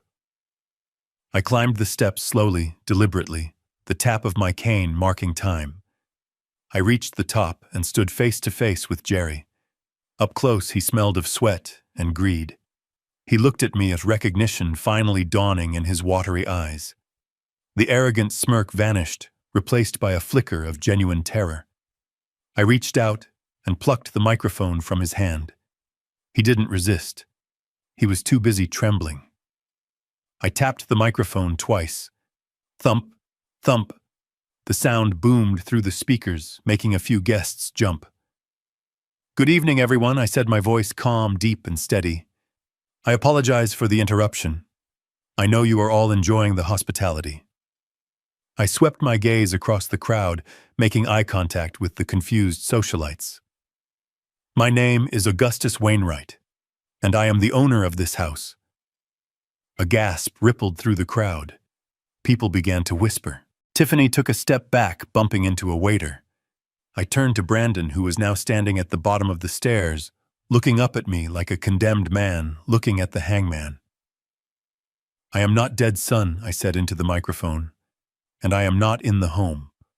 I am right here, and I have come to collect the rent." "Welcome to my home," I said into the microphone, my voice booming across the silent garden. "I am sorry I am late. I was busy at the bank withdrawing the very generous financial gift my son and daughter-in-law just wired to me." The crowd murmured confused glances exchanging between the guests. Tiffany went pale, her eyes darting from me to the sheriff standing beside me. Brandon looked like he was about to vomit. "Gift," Brandon squeaked. "What gift?" "The $300,000 you sent to Apex Capital yesterday," I explained, my tone conversational, as if we were discussing the weather. "You see, Apex Capital isn't a bank. It is a holding company owned entirely by the Augustus Wainwright Family Trust." "By me." Tiffany let out a strangled sound, her hands flying to her mouth. "You stole money from my retirement account." I continued addressing the crowd now. "You sold my boat. You borrowed from loan sharks. And then you wired every single cent of it right back into my account. You thought you were paying off a lien to clear the title so you could mortgage my house. In reality, you were just returning what you stole with interest." "You tricked us," Tiffany shrieked, her composure shattering completely. "That is fraud. You committed fraud." Sheriff Miller stepped forward, his hand resting on his holster. "Actually, ma'am, the fraud was committed when your husband forged his father's signature on a quitclaim deed, when he filed a false public record to steal a property worth $1.8 million, and when you conspired with him to do it." He pulled a pair of handcuffs from his belt. The metal clicked ominously in the silence. "Brandon Wainwright, you are under arrest for first-degree forgery, elder abuse, and grand larceny." Brandon's knees buckled. Two deputies moved in, catching him before he hit the ground. They spun him around, pulling his arms behind his back. The click of the cuffs was the loudest sound in the world. "Dad," Brandon sobbed, tears streaming down his face. "Dad, please. Tell them. It was a mistake." "It wasn't a mistake, son," I said, looking down at him from the terrace. "It was a choice. You chose to erase me. You chose to lock me in a cage." Tiffany tried to back away, looking for an exit, but Catherine stepped into her path. "And you must be Tiffany," Catherine said, her voice sharp. "You are under arrest for conspiracy to commit fraud and financial exploitation of a vulnerable adult. And I believe the district attorney is also adding a charge of identity theft." "No!" Tiffany screamed as a female deputy grabbed her wrist. I paid the $300,000. The house is mine. I have the receipt." "That money wasn't a payment for the house," I said coldly. "Consider it back rent and compensation for the emotional damage you caused. You paid for your own eviction, Tiffany." While the deputies wrangled the screaming couple, I saw movement near the side gate. Jerry and Linda Shepard were trying to slip away into the shadows, walking fast toward their car. Jerry was carrying a large, heavy bag. "Sheriff," I said, pointing the cane, "do not let them leave." Deputies intercepted them before they could reach the driveway. Jerry tried to bluster, shouting about his rights, but the deputies ignored him. They opened the bag Jerry was clutching. Inside was my antique mantel clock, the silver candlesticks from the dining room, and a jewelry box containing the rest of Martha's collection. Possession of stolen property, Miller said, shaking his head.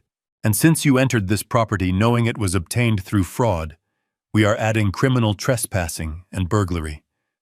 They handcuffed Jerry and Linda right there on the lawn. Linda began to wail her expensive new dress, now stained with grass and dirt, as she struggled. The party was over. The guests, realizing they were witnessing a crime scene, began to scatter, rushing to their cars to avoid being associated with the scandal. I watched them go. I watched the police cars flashing their lights, illuminating the facade of the house I had built. They dragged Brandon past me toward the patrol car. He stopped looking up at me with red, puffy eyes. He looked like a child again, scared and small. "Dad, help me," he pleaded, his voice breaking. "Please. I am your son. Don't let them take me." I looked at him. I looked at the man who had left me to rot in a room with moldy bread. I looked at the man who had let his wife plan to frame him. I felt a deep, aching sadness, but the well of sympathy was dry. "I didn't send you to prison." "Brandon," I said softly. "You sent yourself the moment you signed that deed. You chose your family son. You chose Tiffany and her parents. You chose them over me. So ask them for help." They shoved him into the back of the car. He slumped against the window, sobbing. I turned away. I couldn't watch anymore. 6 months later, the lake house was sold. It sold for $2.1 million. Ironically, the cosmetic renovations Tiffany had paid for with my stolen money, the painting, the landscaping, the modern fixtures had increased the value significantly. I took the money. I took the $300,000 they had wired me.